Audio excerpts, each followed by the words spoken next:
What's going on, guys? Today we're doing some more underwater showcases where we're going to be checking out a couple swim baits underwater. For starters, most of these are going to be your smaller smallmouth finesse baits. I think they're anywhere from about 2.75 inches to 3.5 inches. So first off, we're going to look at this Paddlin power stinger, which is by Berkley. Usually it's more designed as a chatterbait trailer, but I like it sometimes just by itself on a jig head as well.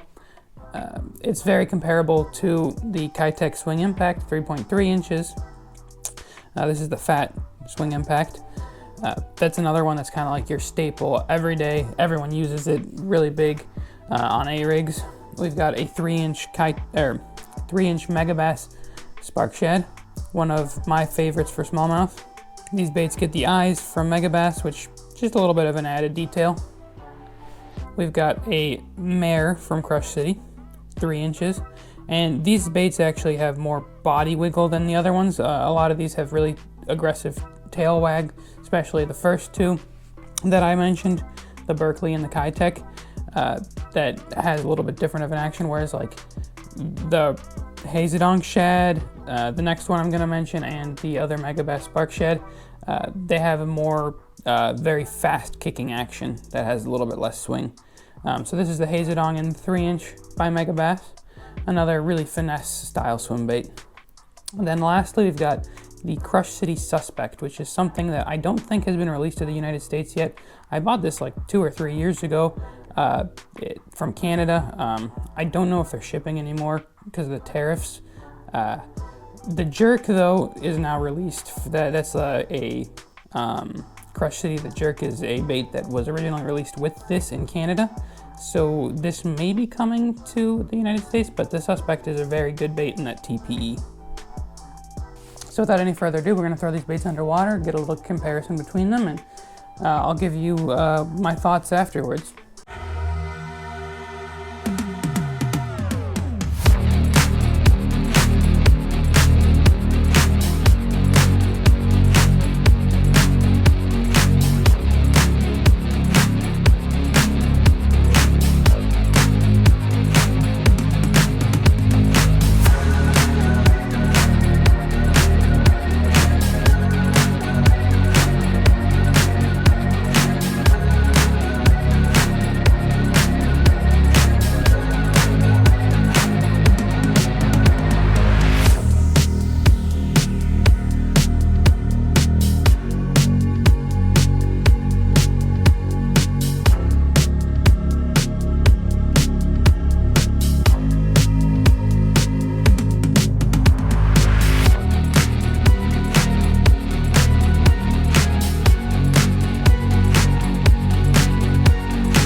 All right, so we're back from throwing those baits underwater. It's definitely interesting to get to see them side by side and get an idea of what each bait does differently. So for starters, we'll just go down the line. The Paddlin Power Stinger has a very large tail, not as big as the Keitech. And what I found with the larger tails is you usually get a wider, more sweeping action that doesn't beat as often. With like a smaller tail, especially with a short, thin tail like this suspect, it beats really, really fast in between each of them. So you get a little bit more of a, as it doesn't swing out as far as the bigger swim bait tails, but it really, really beats fast. It's almost like a hummingbird almost. So like going back on that, the Keitech, probably the reason it's so good is just because of how wide that tail action is. The mare is like a little bit of a hybrid in between that, but it's got a thicker base of the tail, so it gets maybe a little bit slower of a tail pump, while it's still, it gets more of a slow tail pump, but it also gets more wag into the body farther down the base. It's almost like a Magadrift, if you've ever seen a Magadrift swim. And I think that's really what this bait was going for, was a little bit more of a different presentation than you see in your traditional swim baits. Spark Shad is really similar to the Hazedong Shad from Megabass, both of them from Megabass.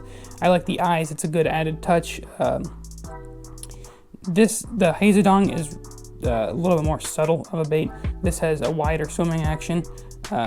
But they still have a smaller tail so that you don't get crazy actions out of them like you might see in the two first baits I mentioned. They're very good for smallmouth just because of that subtlety, and in pressured water sometimes you don't want a super wide tail wagging action, and I think it really does well if you're not in like a shad lake, because I think shad, this is more like a good shad imitator, like your Keitech Easy Shiner or Fat Swing Impact. And lastly, Crush City Suspect. It's another one of those really super finesse baits that I think if you're live scoping, you can just literally just run it straight by their face. And maybe the reason I haven't released this bait in the US is because of the mooch minnow, because I think the mooch minnow kind of fills that finesse swim bait style live scope bait that you can just reel right over their heads and just have a little subtle tail wag action. But this does have, since it is a boot tail or a paddle tail, you do get more of an action than a mooch minnow. So hopefully you guys enjoyed that.